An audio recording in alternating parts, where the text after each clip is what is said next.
ಪ್ರಾರಂಭದಲ್ಲಿ ಶ್ರೀ ಸಿದ್ಧಾಂತ ಶಿಖಾಮಣಿಯ ದೀಕ್ಷಾ ಗುರುಸ್ಥಳ, ಶಿಕ್ಷಾ ಗುರುಸ್ಥಳ, ಜ್ಞಾನ ಗುರುಸ್ಥಳದ ಶ್ಲೋಕಗಳನ್ನು ಶುದ್ಧವಾಗಿ ರಾಗಬದ್ಧವಾಗಿ ಪಾರಾಯಣ ಮಾಡಿರುವ ಎಲ್ಲ ತಾಯಂದಿರೇ, ವಿವಿಧ ಸೇವೆಗಳನ್ನು ಮಾಡಿ ಗುರುರಕ್ಷ ಆಶೀರ್ವಾದವನ್ನು ಪಡೆದುಕೊಂಡಿರುವ ಎಲ್ಲ ದಾನಿ ಸದ್ಭಕ್ತರೇ, ಮಾಧ್ಯಮದ ಪ್ರತಿನಿಧಿಗಳವರೇ, ಈ ಕಾರ್ಯಕ್ರಮದಲ್ಲಿ ಸಂಗೀತ ಸೇವೆಯನ್ನು ಮಾಡಿರುವ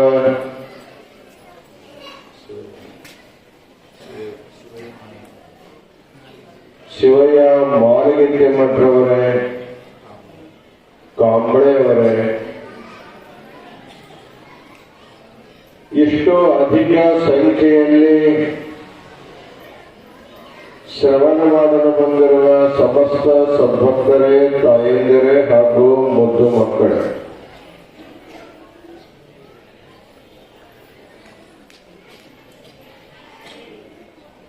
ನೆರೆಗಲ್ಲದ ಈ ಹಿರೇಮಠ ಉಜ್ಜಯಿನಿ ಪೀಠದ ಶಾಖಾ ಮಠವಾಗಿ ಇಲ್ಲಿ ಮಳೆ ಮಲ್ಲೇಶ್ವರನ ಕತ್ತುಗದ್ದೆಗೆ ಇದೆ.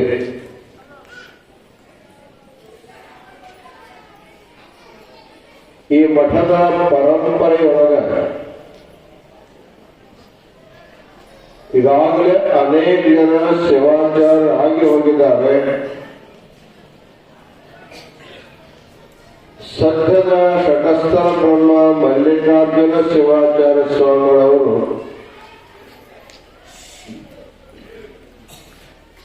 ಕಾಶಿ ಕ್ಷೇತ್ರದ ವಿಶ್ವರಾಜ್ಯ ಗುರುಕುಲದಲ್ಲಿ ಸಂಸ್ಕೃತ ಭಾಷೆ ಹಾಗೂ ಶಾಸ್ತ್ರವನ್ನು ಅಧ್ಯಯನ ಮಾಡಿ ತಾವು ಅಧ್ಯಯನ ಮಾಡಿದ ವಿದ್ಯೆಯನ್ನ ಪ್ರವಚನ ರೂಪದಲ್ಲಿ ಪ್ರಚಾರ ಮಾಡ್ತಾ ಇದ್ದಾರೆ. ಕಾಶಿಗೆ ಕಲಿಗೆ ಬಂದವರು ಬಹಳ ಜನ ಇರ್ತಾರೆ. ಉನ್ನತ ಉಪಾಧಿಗಳನ್ನ, ಡಿಗ್ರಿಗಳನ್ನ ಪಡ್ಕೊಂಡು ಬರ್ತಾರೆ. ಆದ್ರೆ ಕಲಿತಿರುವಂತ ವಿದ್ಯೆಯನ್ನ ಜನ ಸಾಮಾನ್ಯರಿಗೆ ತಿಳಿಯುವ ಹಾಗೆ ಹೇಳುವಂತವರು ಬಹಳ ಕಡಿಮೆ. ಅದಕ್ಕೆ ಹೇಳ್ತಾರೆ, ಶತೇಶು ಜಾಯತೆ ಶೂರಃ ಸಹಸ್ರೇಷು ಚ ಪಂಡಿತಃ ವಕ್ತಾ ದಶಸಹಸ್ರೇಷು ದಾತಾ ಭವತಿ ವಾ ನವ ಅಂತ ಹೇಳ್ತಾರೆ.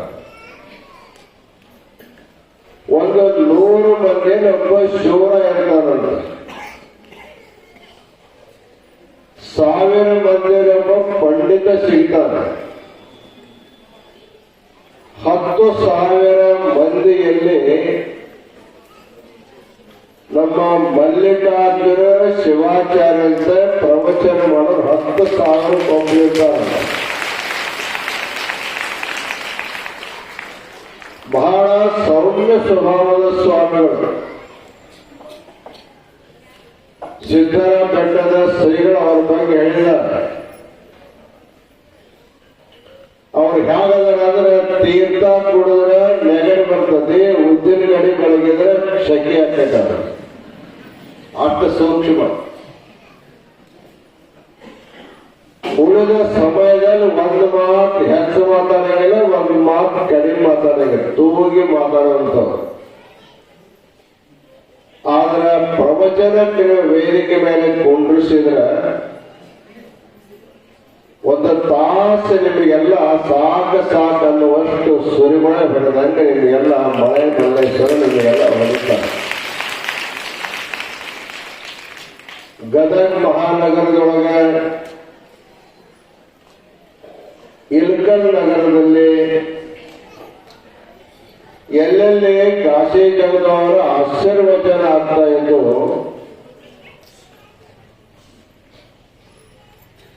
ಇವರಿಗಿಂತಲೂ ಪೂರ್ವದಲ್ಲಿ ನಮ್ಮ ಈಗಿನ ಶ್ರೀಶೈಲ ಜಗದ್ಗುರುಗಳವರು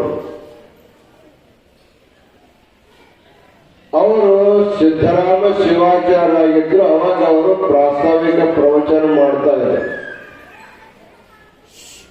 ಅವರು ಜಗದ್ಗುರು ಆದ ಮೇಲೆ ನಾವು ಏನ್ರಿ ನೀವು ಪೀಠಕ್ಕೆ ಹೋಗ್ಬಿಟ್ರೆ ಪ್ರವಚನ ಮಾಡೋರು ಯಾರು? ಪ್ರಾಸ್ತಾವಿಕ ಪ್ರವಚನ ಮಾಡೋರು ಅವರೇ ಇವರ ಹೆಸರೆಲ್ಲ ಸೂಚನೆ ಮಾಡಿದೆ. ಇಲ್ಲ ಉದಯೋನ್ಮುಖ ಪ್ರತಿಭೆಗಳಂತ ಮಲ್ಲಿಕಾರ್ಜುನ ಶಿವಾಚಾರ್ಯ ಸ್ವಾಮಿಗಳು ಬಹಳ ಚೆನ್ನಾಗಿದ್ದಾರೆ. ಅವರನ್ನ ಪ್ರಾಸ್ತಾವಿಕ ಪ್ರವಚನಕ್ಕೆ ಬಳಸಿಕೊಂಡ್ರೆ ಬಹಳ ಚೆನ್ನಾಗಿರುತ್ತೆ ಅಂತ ಹೇಳಿದ್ರು. ನಾವು ಅವ್ರನ್ನ ಇಲ್ಕಲ್ ನಗರಕ್ಕೂ ಬಹಳ ವರ್ಷ ಕರೆಸ್ಕೊಂಡು ಬಂದ್ವಿ. ಸಾಮಾನ್ಯವಾಗಿ ಗದಗದಲ್ಲಿ ನಾವು 25 ವರ್ಷ ಹೇಳಿದ ಅರ್ಥ ಅವರು ಹೇಳಿದ್ದಾರೆ. ಅದರಲ್ಲಿ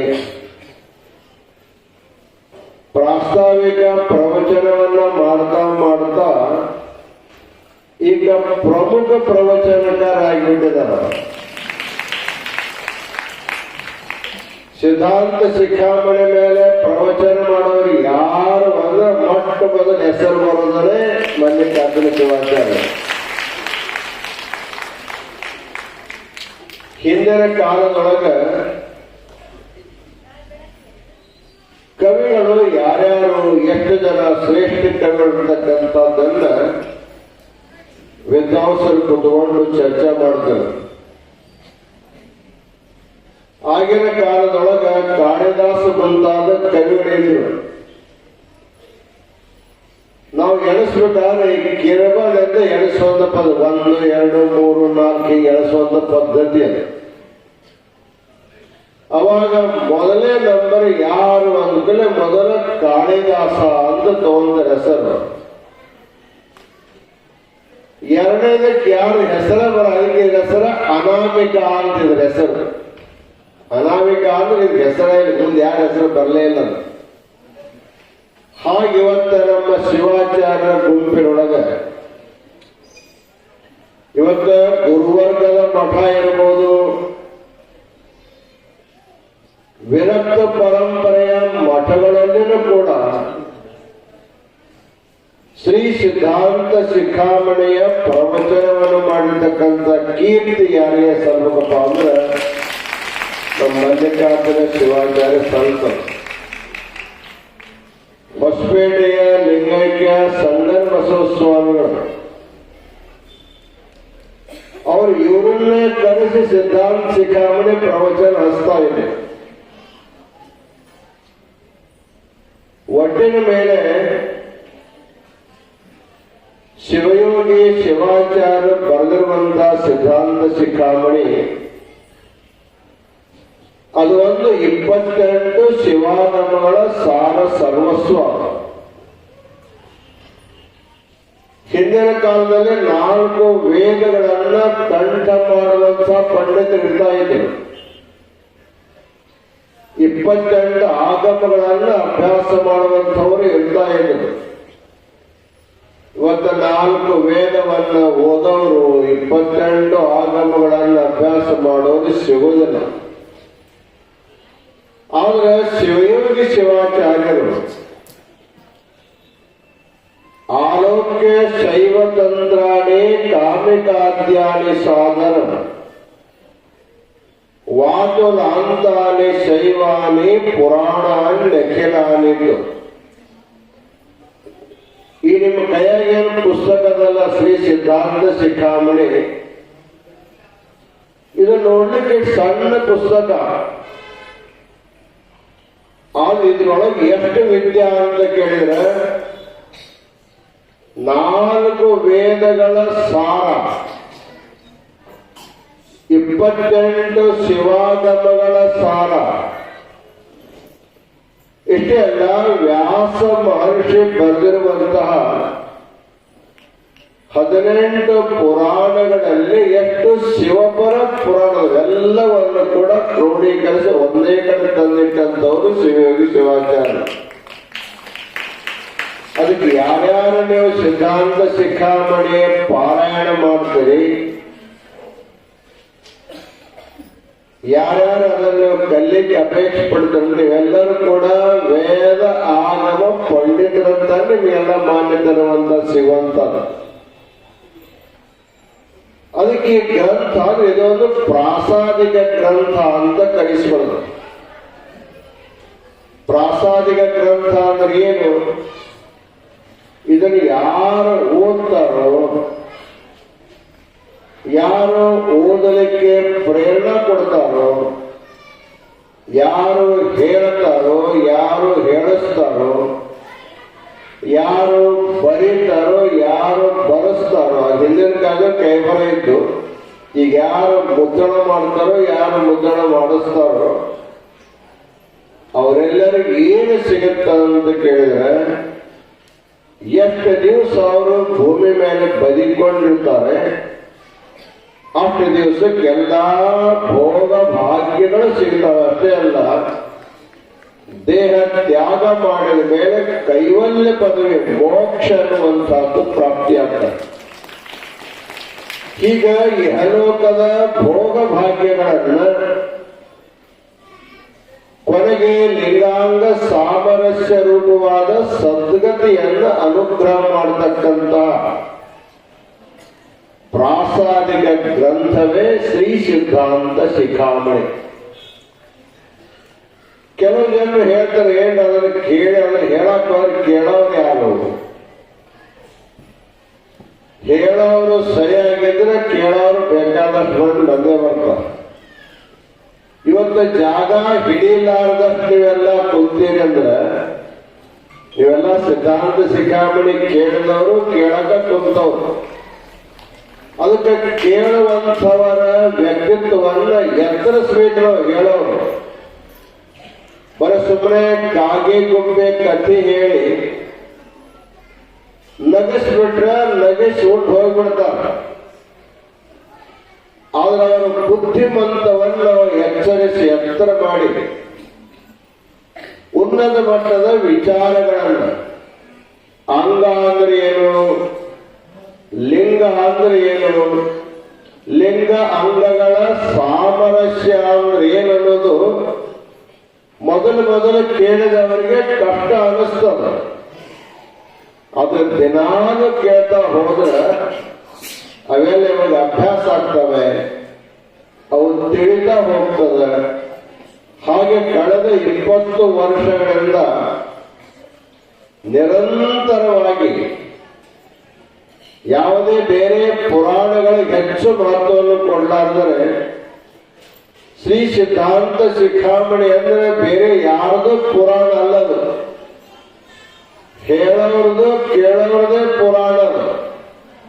ನೀವೆಲ್ಲ ಯಾರ್ಯಾರ್ದು ಪುರಾಣ ಕೇಳ್ತೀರಿ, ಆದ್ರೆ ನಿಮ್ ಪುರಾಣ ಯಾವಾಗ ಕೇಳೋರು? ಅದಕ್ಕೆ ಮಲ್ಲಿಕಾರ್ಜುನ ಶಿವಾಚಾರ್ಯ ಸ್ವಾಮಿಗಳು ಹೇಳ್ತಕ್ಕಂಥ ಪ್ರವಚನ ಅಂದ್ರೆ ನಿಮ್ಮದೇ ಪುರಾಣ. ಅಂದ್ರೆ ನೀವು ಅಂಗವಾಗಿ ಹೇಗೆ ಜನ್ಮ ತಾಳಿದಿರಿ, ನೀವು ಲಿಂಗವಾಗಿ ಸದ್ಗತಿಯನ್ನು ಹೇಗೆ ಪಡಿಬೇಕು ಅನ್ನುವಂಥದ್ದು ತಿಳ್ಕೊಳ್ಳೋದೇ ಮಾನವ ಜನ್ಮದ ಗುರಿ. ಅದಕ್ಕೆ ಸಿದ್ಧಾಂತ ಶಿಖಾಮಣಿಯಲ್ಲಿ ಹೇಳ್ತಾರ, ದುರ್ಲಭಂ ಮಾನುಷಂ ಪ್ರಾಪ್ಯ ಜನನಂ ಜ್ಞಾನ ಸಾಧನಂ ಏನ ಜಾನಂತಿ ದೇವೇಶಂ ತೇಷಾಂ ಆತ್ಮ ನಿರರ್ಥಕ ಅಂತ ಹೇಳ್ತಾರೆ. ನೀವೇನೀಗ ಮನುಷ್ಯ ದೇಹವನ್ನು ಹಿಡ್ಕೊಂಡು ಬಂದಿರಲ್ಲ, ಇದು ಸುಲಭವಾಗಿ ಸಿಗುವಂತದ್ದಲ್ಲ. ಇದು ಅದಕ್ಕೆ ದುರ್ಲಭಂ ಮಾನುಷಂ ಪ್ರಾಪ್ಯ, ಮನುಷ್ಯ ಜನ್ಮ ಸಿಗಬೇಕಾದ್ರೆ ಬಹಳ ದುರ್ಲಭ ಇದೆ. ಆದ್ರೆ ನಿಮಗೆ ಸಿಕ್ಕತ್ತಂದ್ರೆ ಬಹಳ ದೊಡ್ಡ ಲಾಭ ಆದಂಗಿದೆ. ಯಾರಿಗೂ ಸಿಗಲಾರದ ಜನ್ಮ ನಿಮಗೆ ಸಿಕ್ಕತ್ತಂದ್ರೆ ನಿಮ್ಮಷ್ಟು ಭಾಗ್ಯಶಾಲಿಗಳು ಜಗತ್ತಿನಲ್ಲಿ ಬೇರೆ ಯಾರು ಇಲ್ಲ. ಭಾಗ್ಯಶಾಲಿ ಮನುಷ್ಯರು ಪಡೆದು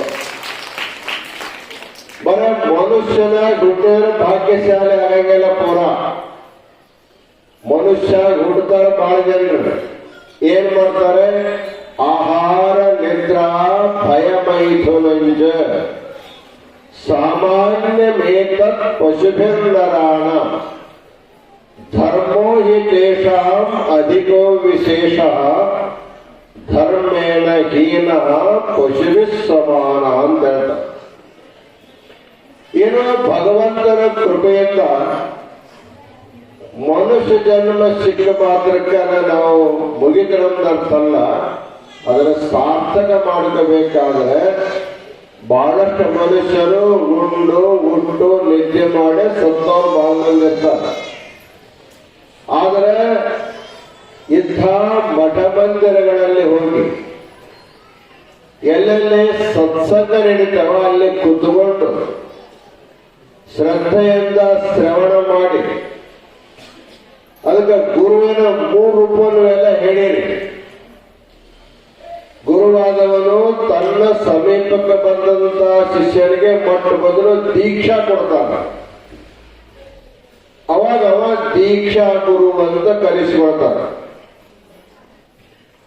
ದೀಕ್ಷಾ ಪಡ್ಕೊಂಡ ಮೇಲೆ ಏನಿಗೆ ಕುತ್ಕೊಂಡು ಪ್ರವಚನ ಕೇಳ್ತಿರ್ತೀರಲ್ಲ,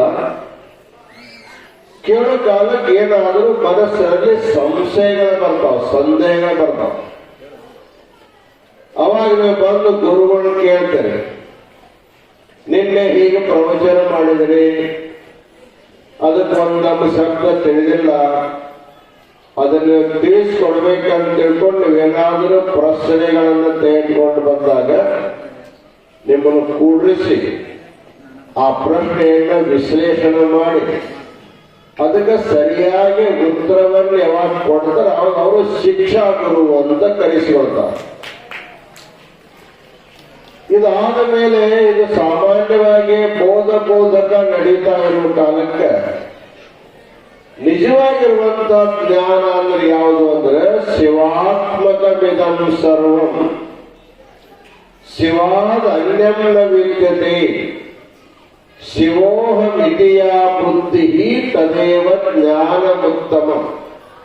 ಜ್ಞಾನಗುರು ಏನ್ ಮಾಡ್ತಾರ ಅಂತ ಕೇಳಿದ್ರೆ ಇದಂ ಸರ್ವಂ ಶಿವಾತ್ಮಕ. ನಾವು ಏನ್ ನೋಡ್ತೀವಿ ಅದೆಲ್ಲ ಜಗತ್ತು ಎಲ್ಲವೂ ಪರಮಾತ್ಮನೇ. ಬಸವಣ್ಣ ಹೇಳ್ತಾರೆ, ಎತ್ತ ನೋಡಿದರಂತ ನೀನೇ ದೇವ, ಸಕಲ ವಿಸ್ತಾರದ ರುಹು ನೀನೇ ದೇವ, ವಿಶ್ವತ ಚಕ್ಷು ನೀನೇ ದೇವ, ವಿಶ್ವತೋ ಬಾಹು ನೀನೇ ದೇವ, ಕೂಡಲ ಸಂಗಮ ದೇವ. ಅವರು ಜಾತವೇದ ಮುನಿ ಶಿವಾಚಾರ್ಯರಿಂದ ದೀಕ್ಷಾನು ಪಡ್ಕೊಂಡಿದ್ರು, ಶಿಕ್ಷೆಯನ್ನು ಪಡ್ಕೊಂಡಿದ್ರು, ಕೊನೆಗೆ ಜ್ಞಾನವನ್ನು ಪಡ್ಕೊಂಡ ಕಾರಣಕ್ಕೆ ಹೇಳ್ತಾರೋ ಇದೆಲ್ಲ ಎತ್ತ ನೋಡಿದಡತ್ತ ನೀನೇ ದೇವ. ನನ್ನ ದೃಷ್ಟಿ ಎಷ್ಟು ಹರಿತದ, ನನ್ನ ಕಣ್ಣಿಗೆ ಏನು ಕಾಣುತ್ತದೆ, ಯಾವುದು ಎಲ್ಲವೂ ಶಿವನೇ ಅಂತ ಹೇಳ್ತಾರೆ. ಶಿವಾತ್ಮಕವಿದಂ ಸರ್ವಂ ಶಿವಾತ್ ಅನ್ಯಂನ ವಿದ್ಯತೆ. ಶಿವನಿಗಿಂತಲೂ ಭಿನ್ನವಾದದ್ದು ಜಗತ್ತಿನಲ್ಲಿ ಬೇರೆ ಏನೂ ಇಲ್ಲ, ಎಲ್ಲವೂ ಶಿವರೂಪವೇ. ಜೊತೆಗೆ ಶಿವೋಹಮಿತಿಯ ಬುದ್ಧಿ, ನಾನು ಕೂಡ ಶಿವಸ್ವರೂಪನಿದ್ದೇನೆ. ಜಗತ್ತು ಶಿವರೂಪ, ನಾನು ಶಿವಸ್ವರೂಪ. ಶಿವನಿಗಿಂತಲೂ ಭಿನ್ನವಾದದ್ದು ಜಗತ್ತಿನಲ್ಲಿ ಯಾವುದೂ ಇಲ್ಲ ಅಂತ ತಿಳ್ಕೊಂಡು ನಿಮ್ಮ ದೃಷ್ಟಿ ಯಾವಾಗ ಶಿವಮಯ ಆಗ್ತದ. ಯಾವಾಗ ಕೆಂಪು ಚಸ್ಮ ಹಾಕೊಂಡು ಜಗತ್ತು ಕೆಂಪು ಕಾಣ್ತದ, ಹಳದಿ ಚಸ್ಮ ಹಾಕೊಂಡಾಗ ಹಳದಿ ಕಾಣ್ತದ, ಜಾತ್ರಾ ಹುಡುಗರು ನೀಲಿ ಚಸ್ಮ ಹಾಕೊಂಡಾಗ ನೀಲಿ ಎಲ್ಲ ಕಾಣ್ತಲ್ಲ. ಆಗ ನಿಮ್ಮ ದೃಷ್ಟಿಯಲ್ಲಿ ಶಿವ ಕುತ್ಕೊಂಡಾಗ ಜಗತ್ತೆಲ್ಲವೂ ಶಿವರೂಪವಾಗಿ ಕಾಣ್ತದೆ. ಹೀಗೆ ಜಗತ್ತಿನ ಜನರಿಗೆ ಶಿವರೂಪವನ್ನು ತಿಳಿಸುವ ಜ್ಞಾನವನ್ನು ಯಾವಾಗ ಗುರುಬಹುದು ಜ್ಞಾನ ಗುರು ಅಂತ ಕರೆಸಿಕೊಳ್ತಾನೆ. ನಮ್ಮ ಮಲ್ಲಿಕಾರ್ಜುನ ಶಿವಾಚಾರ್ಯರು ದೀಕ್ಷಾ ಗುರುಗಳು ಹೌದು.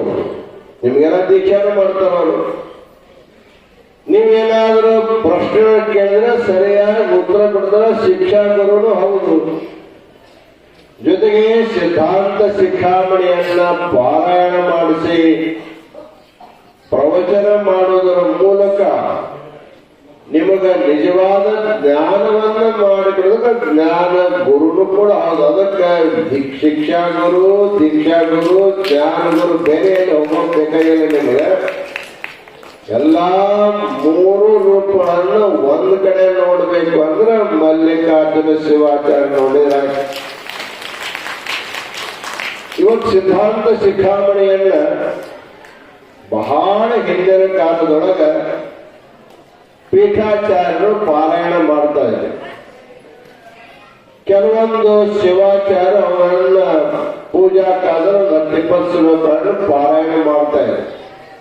ಬೇರೆ ಭಕ್ತರು ಯಾರು ಪಾರಾಯಣ ಮಾಡುವರೇ ಇದ್ದಿಲ್ಲ. ಆದ್ರೆ ಇವತ್ತಿನ ದಿನಮಾನಗಳಲ್ಲಿ ನಾವೆಲ್ಲರ ಕೈ ಸಿದ್ಧಾಂತ ಶಿಖಾಮಣಿ ಕೊಟ್ಟಿವಿ ಅಷ್ಟೇ ಅಲ್ಲ, ಅವರಿಗೆಲ್ಲ ಪಾರಾಯಣ ಮಾಡೋ ಪದ್ಧತಿಯನ್ನ ಕಲಿಸ್ತಾ ಇರೋದ್ರಿಂದ ಇವತ್ತು ಸಾವಿರ ಸಂಖ್ಯೆಯಲ್ಲಿ ಕರ್ನಾಟಕ, ಮಹಾರಾಷ್ಟ್ರ, ತೆಲಂಗಾಣ ಅಷ್ಟೇ ಅಲ್ಲ ಉತ್ತರ ಭಾರತದಲ್ಲಿಯೂ ಕೂಡ ಶ್ರೀ ಸಿದ್ಧಾಂತ ಶಿಖಾಮಣಿಯನ್ನು ವಿದೇಶದಲ್ಲಿ ಕೂಡ ಪಾರಾಯಣ ಮಾಡುವ ಸಂಖ್ಯೆ ಇವತ್ತು ದಿವಸಕ್ಕೆ ಬೆಳೀತಾ ಇದೆ. ಮೊನ್ನೆ ಕರ್ನಾಟಕ, ಮಹಾರಾಷ್ಟ್ರದ ಸುಮಾರು 400-500 ಜನ ಹೆಣ್ಮಕ್ಕಳು ಪ್ರಯಾಗ್ ಕ್ಷೇತ್ರಕ್ಕೆ ಬಂದಿದ್ದಾರೆ.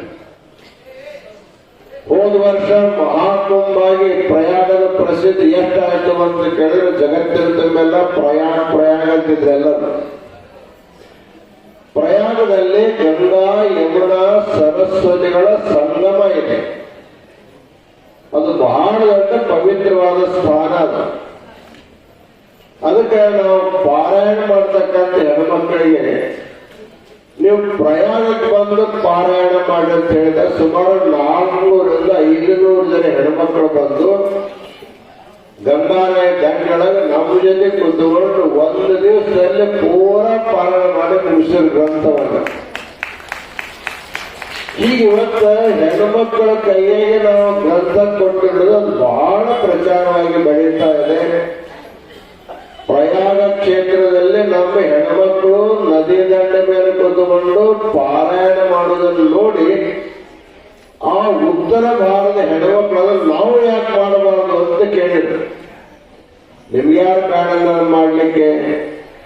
ಗುರುಜಿ ಹಬ್ಬ ಕೌನ್ ಸಿಖಾಯಾಗ ನಮ್ಗೆ ಯಾರು ಕಲಿಸ್ತಾರ ಅಂತಂದ್ರು.